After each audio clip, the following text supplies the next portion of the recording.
Hello, what's up? This is Godman back again for another detalyadong review. And this time, the Infinix Note 40 Plus, the Plus version 5G.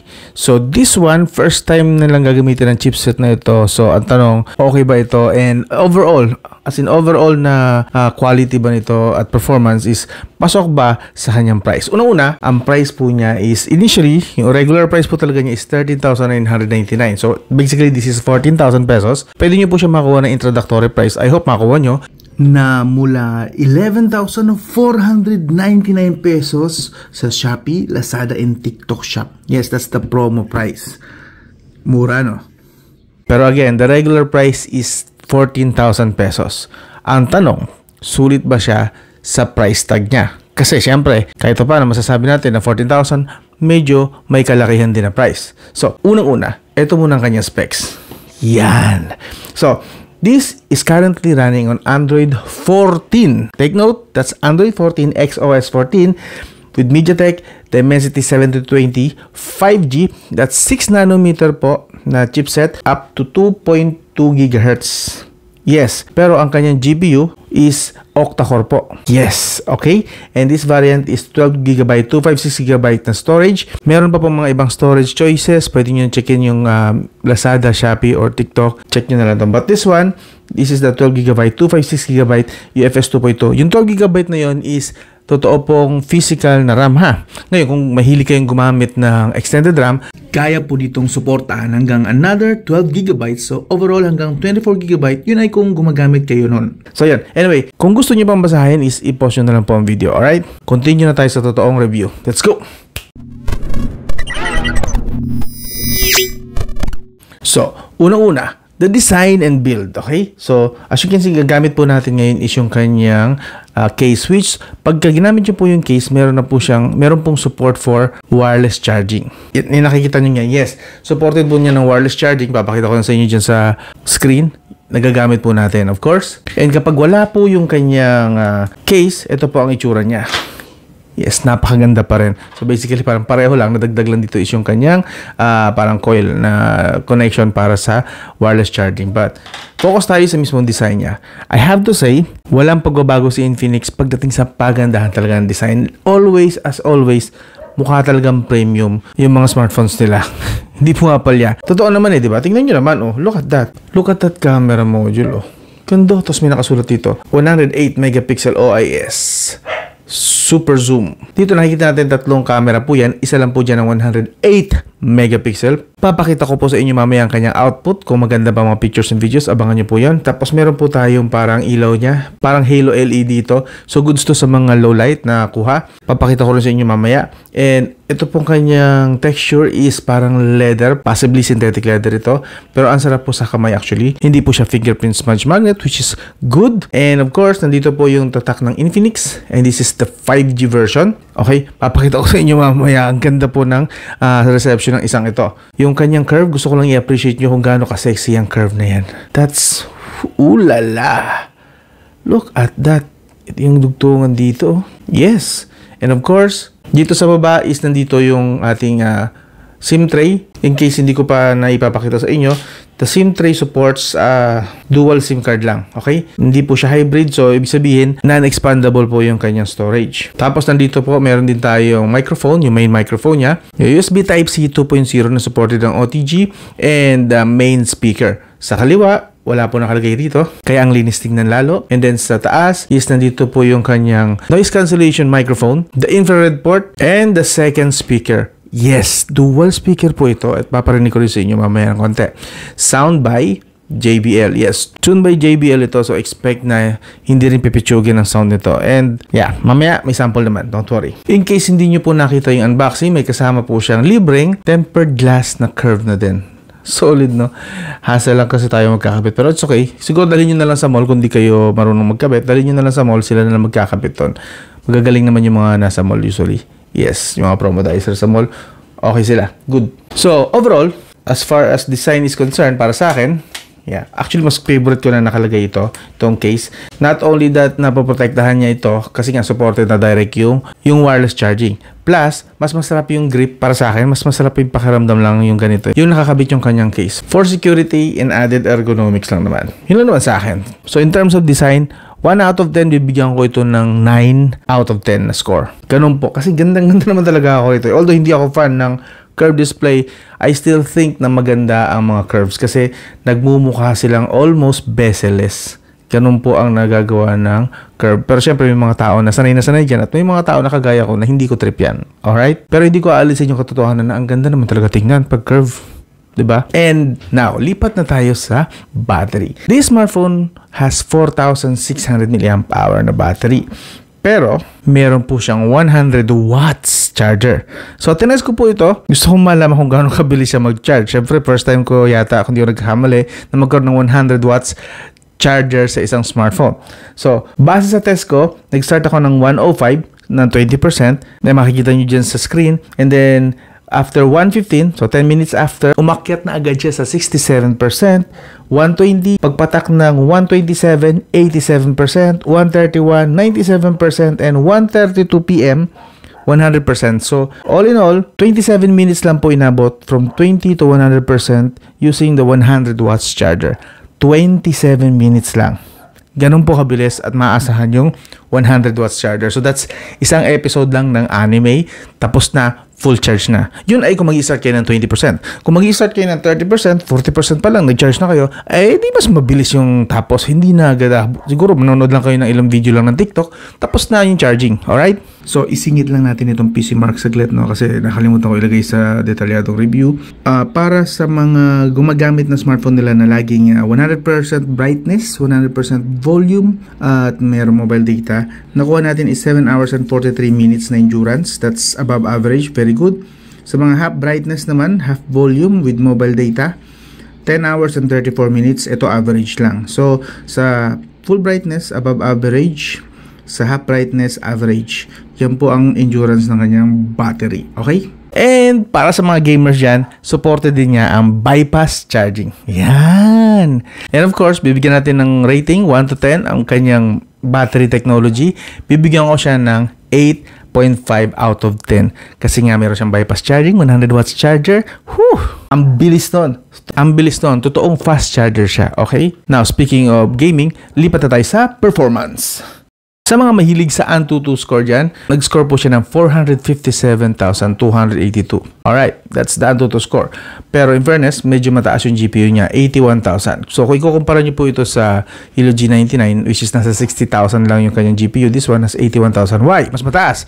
Kasi nga po, ito po ay octa-core na GPU. So kahit paano, may kataasan yung GPU niya. The problem is, sobrang bago po nitong 7020 and alam ko, iilan lang ang mga smartphone na mayroong 7020 na chipset. So expect na may mga games na hindi pa compatible 100% dito sa chipset na ito. So that means a few weeks, maghihintay pa kayo ng mga ilang linggo bago masabi na compatible na talaga siya sa mga at least majority ng mga games. Pero currently, right now, may mga games na hindi siya compatible. Papakita ko sa inyo yan actually.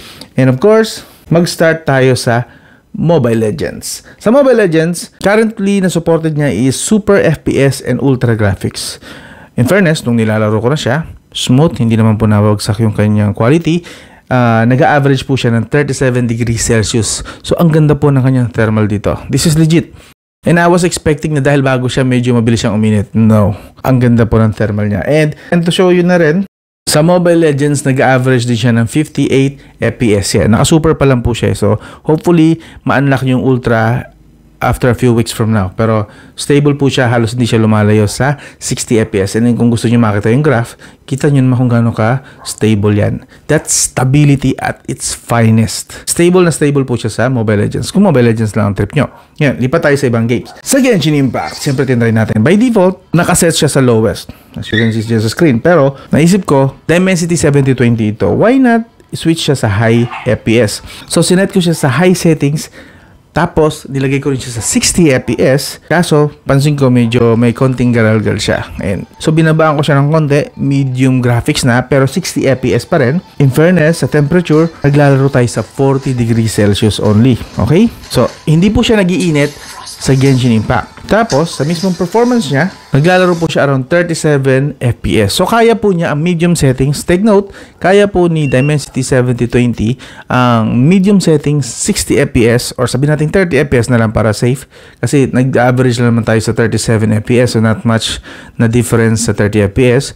So ilagay niyo siya sa medium settings. Pwede po. Medium settings at 30 FPS, kayang-kaya po niya. As you can see, tinry niya na umakyat ng 60. Ito yung 60. Tinry niya umakyat, but for most of the time sa game, during the 20 minutes mahigit kong laro, nag-average lang talaga siya ng around 37 FPS. Not bad para sa 30 FPS at heavy na games. That's medium settings again, ha? And 40 degrees Celsius lang sa temperature. Ngayon, sa Call of Duty Mobile naman, nakaset siya sa high graphics pero sinet din natin siya sa max FPS. In fairness, stable po ang FPS niya around 45 to 50 FPS. So pag tinignan natin dito, yan, 45 FPS. And as you can see, medyo all over the place siya rito, pero at least 45 FPS, kayang-kaya po niya. And the temperature, tingnan nyo, hanggang 38 degrees Celsius lang. Ibig sabihin, meron pa sana siyang itataas, kaso dahil nga hindi pa ganun ka-compatible yung mga games sa kanya, hindi pa siya ganun ka-optimize sa mga games, hindi natin ma-maximize yung totoong performance na kaya niya. So as you can see, ang baba ng thermal, ibig sabihin, hindi pa natin nasasagad yung totoong performance nito. Promising, pero that's sa future pa na event, yung pagiging wow ng performance nito. Alright? So yun na lang, okay?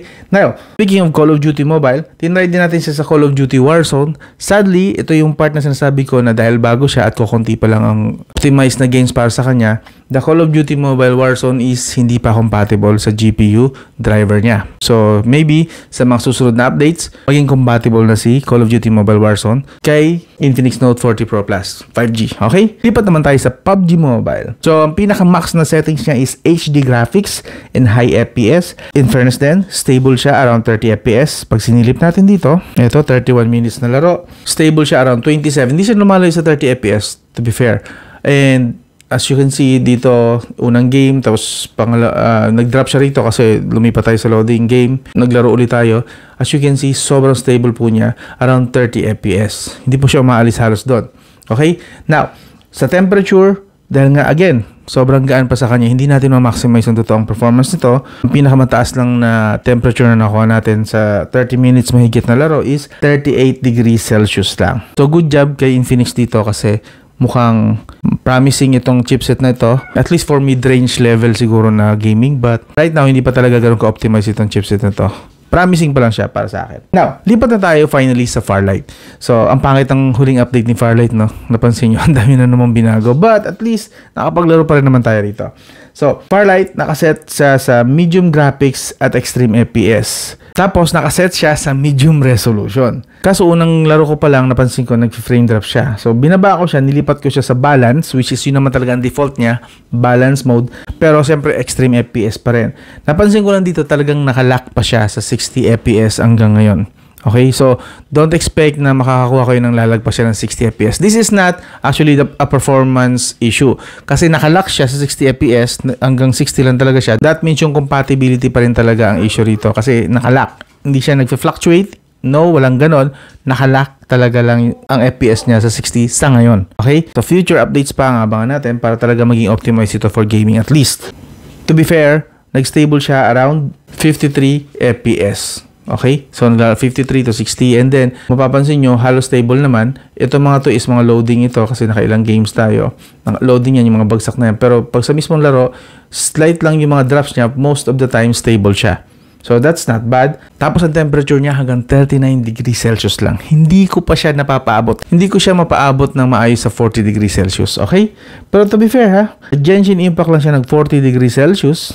Pero that's actually, in-overkill ko siya kasi medium settings yung nilagay ko at 60 FPS. Doon pala siya nag 40 degrees Celsius. So overall, para sa akin, mukhang maganda yung kanyang thermal, maganda rin yung performance niya. It's just that incompatibility issue ang problem ko rito. Anyway, speaking of display, lipat na tayo ngayon sa specification ng display niya. This one has 6.78 inch Full HD+.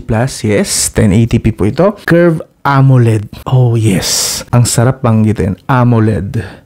120Hz screen refresh rate, you know, kita niyo ba? 120Hz screen refresh rate, and pwede po siyang gamitin sa labas kasi supported din niya up to 1,300 nits brightness. May Corning Gorilla Glass protection din po ito, pero hindi naka-indicate kung anong version, so hindi natin alam, pero at least alam natin na may protection siya ng Corning Gorilla Glass. At least siguro scratch proof. Yeah. Kung hindi ko pa nababanggit at hindi nyo pa napansin kanina, is ito po ay under display fingerprint. Pang-premium. Diba? AMOLED na 120Hz screen refresh rate pa, under display fingerprint pa. Saan ka pa? Okay? So, pangalawang factor na agad, kung i-consider natin yung price tag niya na 14,000 pesos.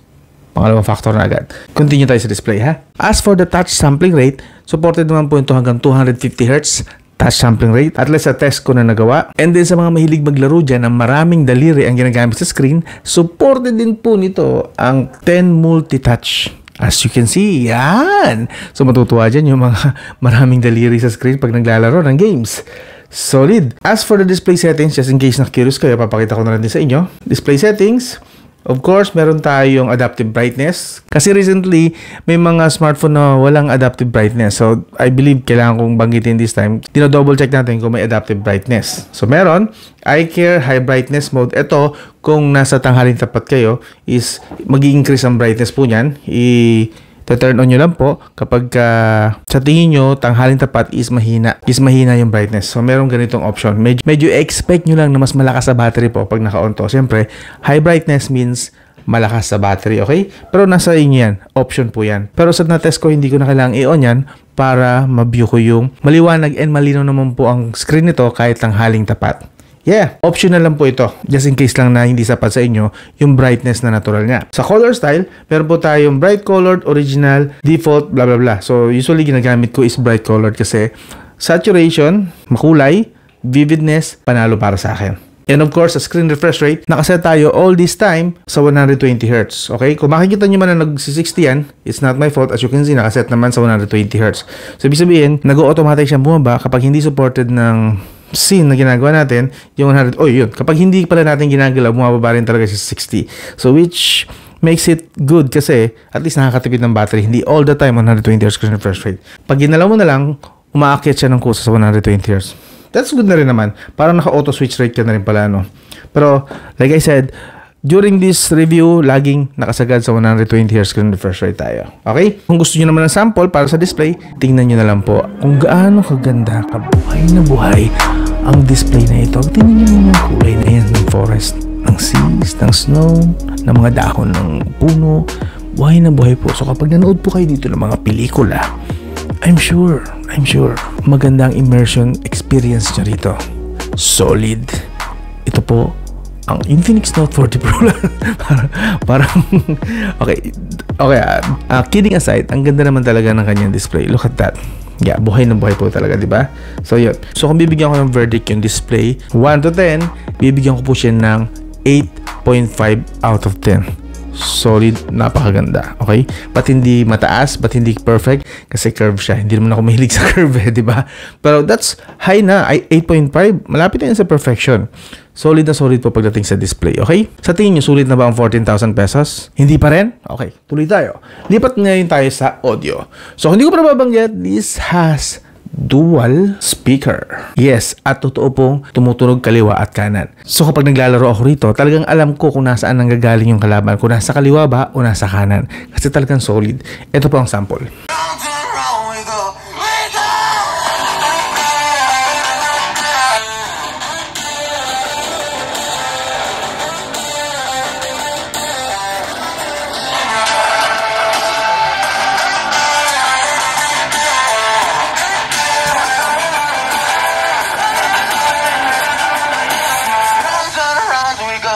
Rinig nyo naman, ang ganda. Actually, hindi ko sure kung nabigyan ng justification ng microphone ko yung audio, pero sa actual, sa personal, maganda po. Solid yung tunog, may konting hint ng bass, malakas, at solid, hindi po nababasag kahit full volume. Kung di ko pa nababanggit, this was actually tuned by JBL. Yes, nakipag-partnership po si Infinix dito sa JBL para makakuha yung ganitong quality ng tunog. Yeah, kita nyo naman. So kung usapang audio lang din naman, solid po ang audio nito. Kapag ginamit nyo to sa maingay na lugar like sa tabi ng kalye, kahit paano maririnig nyo pa rin naman. Not the loudest of course, pero at least may maririnig pa rin kayo. That's how loud ito, si Infinix Note 40 Pro Plus 5G, okay? Ngayon, lipat naman tayo sa connectivity. The Infinix Note 40 Pro Plus 5G has 4G, LTE connection, and 5G connection. Siyempre, supported din niya ang VoLTE. So, in terms of mobile data, pwede na para sa atin to. How about sa Wi-Fi? Ngayon, pag lumipat tayo sa Wi-Fi, as you can see, supported po niya hanggang 5 GHz. Yan, connect na muna tayo saglit. Ayan. Supported po niya hanggang 5 GHz sa Wi-Fi. So, speed test sa Wi-Fi, nagagamit po niya ang 500 to 600 Mbps ko talaga na plan dito sa bahay. So yes, kung gusto nyo na ma-maximize ang mga internet speed nyo, lalo kung lagpas kayo sa 100 Mbps, i-activate nyo lagi yung 5 GHz na Wi-Fi. Yung 2.4 GHz po kasi is masyado mahina ang sagap. Okay? Ang purpose po kasi ng 2.4 GHz is para mas malayo ang maabot lang ng signal ng Wi-Fi. Yung 5 GHz, masyado maikli ang signal ng Wi-Fi. Pero, once na nandun na kayo sa loob ng network na yon, ganito po siya kalakas. Solid. Mas ma-maximize nyo yung internet speed ng Wi-Fi nyo. At binabayaran nyo monthly. Yes. Now, meron din siyang Bluetooth 5. Yun nga lang, hindi natin sure kung Bluetooth 5.2 or Bluetooth 5.3. Pero duda ko, Bluetooth 5.2 lang ito. At least, nakikita nyo, ito po yung mga codec niya na supported. Meron din nga po pala itong radio. Para sa mga nakikinig pa rin dyan sa radyo, Wow FM, meron din po siyang infrared. Yes! Sa mga gustong gamitin remote ang kanilang mga smartphone, as long as supported ng device nyo, pwede nyo pong gamitin yung infrared port niya. Meron din po itong NFC. As you can see, may logo doon ng NFC sa taas. Yan! And, of course, sa mga tropa nating riders, supported po ng GPS nito hanggang 2 meter accuracy. Yes, above average po pagdating sa accuracy itong si Infinix Note 40 Pro Plus 5G. Above average. Not 100% accurate pero above average is very good na para sa atin yan dito sa Pilipinas. So, in terms of connectivity, bibigyan ko siya ng around 7 out of 10. Pwede pa rin sa akin. Solid pa rin po yun. Pasadong-pasado pa rin po. Ngayon, lipat naman tayo sa camera. Okay? This smartphone has 108 megapixel camera. Tapos meron siya mga partner na 2 megapixel and 2 megapixel pero hindi na natin pag-uusapan yan. Ang pag-uusapan natin dito yung 108 megapixel. So, kamusta naman po ang napoproduce nito? By the way, the 108 megapixel supposedly supported niya ang OIS. Papakita ko rin sa inyo yung video quality para mag-gets nyo kung ano yung makukuha nyo sa camera niya. Siyempre, gustong-gusto natin yan. Buhay na buhay. Yun, no? Iyan ang kanyang quality. Look at that detail. I-zoom in pa natin, ha? I-zoom in natin para mas makita nyo yung quality, yung hibla, yung bawat tahi. Kitang-kita. Ganito po kalayo yan, ha? Yes, that one. And kung titingnan natin yung blur, napakaganda po, buhay na buhay siya. At perfect yung kanyang separation. At least dito sa manika na ito. Okay? Now, lipat tayo. Dito rin, buhay na buhay yung kanyang kulay green. And pag nag-zoom in tayo, kita nyo naman yung details. Solid, di ba? Pati yung pandikit ng mata, kitang-kita natin dito. Ganyan po ang makukuha nating output. And the blur, malinaw, tapos perfect din yung cut niya. Okay? Ito, madali pa itong mga specimen na ito. Pero pag lumipat tayo sa mas komplikado na ng konti, ito na. Medyo sabog-sabog na. Ang details, kuha pa rin ba niya? As far as I can see, ganun pa rin. Ang ganda pa rin nung sharpness niya. Solid. Ganda pa rin ng separation. Perfect pa rin tayo sa separation. Malinaw, malabo. Yung blurred, okay na okay. Solid. And then, pag lumipat tayo dito, lumabas na tayo syempre ng bahay. Ayan. Ang ganda pa rin ng kuha niya. Natural po yung kulay niya. Konting-konti lang po ang saturations na ina-apply niya. This one, ito gustong-gusto ko rin itong part na to. Kasi at least buhay na buhay yung green. And of course, kita natin yung dumi-dumi doon. Ganyan kaganda yung detalye niya. And sa aking gloves, kitang-kita natin na maayos yung tahi. Pag nag-zoom in pa tayo, kitang-kita pa natin yung tahi. So that's how the 108 megapixel na camera nag-work. Ito naman, what if may buhok naman? So as you can see, okay naman po yung separation niya sa background. Kahit paano, solid. Medyo may imperfections lang dito na part. Pero overall, that's very much para sa akin is nagaganda na ako dyan nakuha yan. Pang social media na yan, swak na yan. Tingnan nyo to details na to, ha. Nakikita nyo yung halaman na yun. Napakalayo po nun. pero kita pa natin yung details. Ang liit nun at napakalayo po nun sa akin. Pero ganyan po makukuha nyo na level of details pagka ginagamit nyo yung camera niya, 108 megapixel, the front camera. And this one, ganda green na green buhay na buhay no? Alright, this one, okay din to yung the separation ng background no? Almost perfect yung cut nyo. Tapos yung details ng dahon, ang linaw. Solid. Same with this, yung mga details ng tahe, ng hibla, kita natin, malinaw pa rin. Sadly, kapag ina-upload sa Facebook naman, binabawasan yung ganitong quality Sayang, no? Kung ganito kaganda sana, tapos ina-allow ni Facebook din yung high quality na upload, no? Mas ma-appreciate sana natin. Yung tipong, kahit nasa Facebook na is, pwede pa rin tayo mag-zoom, is makikita pa rin natin yung ganyang level of detail sa mga hibla. Solid sana, no? So, ito pa, mga other selfies lang, papakita ko sa inyo. Yes. So, ang ganda pa rin ng blur niya rito. Pag kinuha na natin, halos wala akong nakikita beautification na ina-apply niya rito. Pero medyo nakikita lang natin na medyo nag-blur na ng konti. Kasi medyo may kalayuan na rin naman yung kuha rito ng shots. Pero as you can see, yung blur sa background, solid na solid pa rin. Ito ang ganda rito, yung separation niya, bawat detail. Ang ganda naman talaga Wala ka halos makikita dyan na ang pangit. Siyempre, yung pinakamalalayo na ng mga objects, medyo nagsosoften na yung details. Pero para sa akin, solid pa rin yan. And of course, bago tayo matapos sa camera niya, papakita ko muna sa inyo yung video niya na recording sa screen. Ayan. So, ito ang kanyang maximum na video resolution recording. This is 2K resolution na 30 fps. Meron siyang 60 fps kaso nasa 1080p lang. So, ipapakita ko rin sa inyo yun, of course. But currently ito. And supposedly, di ba dapat may OIS siya? So, check natin kung mag-work ang OIS niya. So, ito yung kanyang 4K resolution. 2K pala, 2K resolution at 30 fps. Yan na po yung max. So, kamusta naman? Hindi naman siya super shaky, pero medyo shaky. Lalakad po daw tayo. See? Okay. Di pa tayo sa 1080p yung pinaka-stabilize daw niya. Kumusta, Mike? So, ito po ang kanyang 1080p at 30 fps. Supposedly, may stabilization po ito. And so far, nakikita ko, stabilize. Lalakad lang po tayo, as you can see. Fairness, stabilize nga siya, pero 1080p at 30 fps. Pero not bad. Pwede na. Kamusta naman yung langit? Nag-overexposure ba? So far parang hindi naman. Wala palang ulap. Wala tayong masilip ng ulap. Pero kamusta naman yung mic? Okay ba?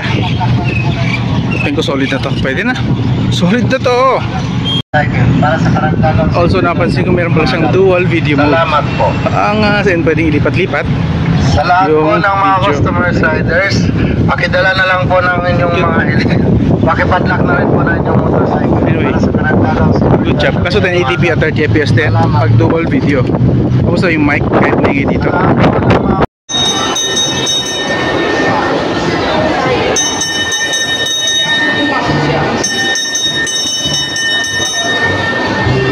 Now, for those sa mga hindi po napanood yung unboxing, papakita ko lang sa inyo yung mga features niya sa camera. Video, photo, portrait, super night, dual video, more. At ayan, makikita nyo iba pa mga features na available sa loob ng kanyang camera app. Yes. Alright? Now, if ever na hindi ko nabanggit, ito po yung detalye naman sa video niya. Supported po ng camera po niya ang up to 2K resolution, 2K at 30 fps. Meron 60 fps pero 1080p at 60 fps po yun. Okay? Both front and back supported niya parehong 2K at 30 fps at meron 1080p at 60 fps para sa mga fast moving na mga subject. Solid po pagdating sa ganun na part. And gusto ko lang ipakita na itong selfie camera niya is meron ding flash. Yes. So kapag madilim, pwede po kayong kumuha ng pictures using the flash dito sa likod. And kapag lumipat po tayo sa likod, meron din po siyang ito po yung flash niya, bali 4 po na LED yung nandyan. Hindi nagtitipid si Infinix pagdating sa LED. 4 na LED na yan, solid. And syempre, kanya-kanyang creativity na yan kung paano kayo gumamit ng camera nyo. Of course. Okay? So pagdating sa camera, 1 to 10, bibigyan ko siya ng around 7 out of 10 lang. Okay? Mataas pa rin naman yon kasi at least mayroon supported na OIS. Gumagana, although hindi nga lang sa 2K, pero the OIS, kapag nag-work na, smooth naman na talaga. Kita nyo naman yung sample, di ba? Smooth naman talaga. And maganda yung kanyang microphone kahit pa paano. Not the best microphone out there, pero solid na and good na for vlogging. So, ngayon, for the verdict. Sa verdict po, bibigyan ko siya siguro ng around 8 out of 10. Maganda po yun na score actually. Kasi, Unang-una, for the price, 14,000 pesos. Tandaan nyo, di ba? 14,000 pesos. Ano ang meron ang babayaran nyo rito sa 14,000 pesos? Unang-una, yung chipset. Siyempre, yun naman ang unang sasabihin ng mga nanonood eh. Yung chipset, ang ina. No, it's not really weak. Currently, it's not weak. The chipset is actually good. It's just that mukhang limited lang yung compatibility niya sa mga games. Unang-una yon. So, possible na maging issue sa inyo yan. Pero, at least, I think, meron pa siyang ibubuga kasi nakalak lang talaga yung FPS niya. Pangalawa, the display. Para sa akin, premium flagship level yung kanyang display. Good na sa akin yun. Speaker, para sa akin, premium flagship level ang kanyang speaker. Battery with 100 watts charging, premium pang flagship level yung kanyang charging speed. 100 watts, remember? Yes. Mobile data, ang lakas po sumagap. So, panalo para sa akin. Wi-Fi, good lang, pero sa mobile data medyo natuwa ako kasi first time ko maka-encounter sa smartphone na at least na ganito ang presyoan, hindi lalagpas ng 30,000 kasi nararanasan ko lang yung kanyang nakuhang speed test sa mga flagship smartphone ko sa Samsung at iPhones and even sa gaming phone. But this one, sa 14,000 pesos, pang flagship na yung kanyang mobile data speed. How cool is that, diba? Solid na yon. So premium and pang flagship level na rin halos ang kanyang mobile data. Of course, siyempre, nakadepende pa rin yan sa location nyo. Pero sa location ko, at least good siya. Ngayon, usapang design. Wow! Almost perfect nga sa akin to eh. 9 out of 10. So, para sa akin, sulit ba ang 14,000 pesos? Yes. Para sa akin, okay siya. Kasi I was expecting nga na ang price tag nito is 15,000 to 16,000 pesos. Pero mali ako. 14,000 lang pala. Kung napanood nyo yung unboxing, sinabi ko doon, hula ko nasa 15,000 ito, pataas. 14,000 lang pala siya. So, para sa akin, I believe, sulit na rin. Hindi lang kasi chipset dito ang babayaran mo na Dimensity 7020. Babayaran mo rin dito yung kanyang AMOLED screen na may 120Hz screen refresh rate at under-display fingerprint. Yung battery niya na may 100 watts charging. Yung dual speaker niya na solid, gawa ni JBL mismo. Camera na 108 megapixel na may OIS. Although sa 1080p at 30 fps lang yung OIS, pero smooth pa rin naman yun. Ang smooth, diba? Kita nyo naman. Hindi naman tayo nagbibiro doon. Yun ang actual test talaga. So, para sa akin, 14,000, pwede na. Okay? Pero, syempre, magkakaiba tayo ng opinion sa mga napanood nyo. Sabihin nyo sa comment section, ano naman ang opinion nyo kay Infinix Note 40 Pro Plus 5G? Pasok ba sa inyo to? Sabihin nyo lang sa comment section, usap tayo doon. Okay? Siyempre, kanya opinion yan. Magbigay tayo ng civil at educated na mga opinion. Alright? Kung nagustuhan nyo yung ganitong uri ng review, don't forget to subscribe, like, and share. Hanggang dito lang. This is Scott Man. I'll talk to you again soon.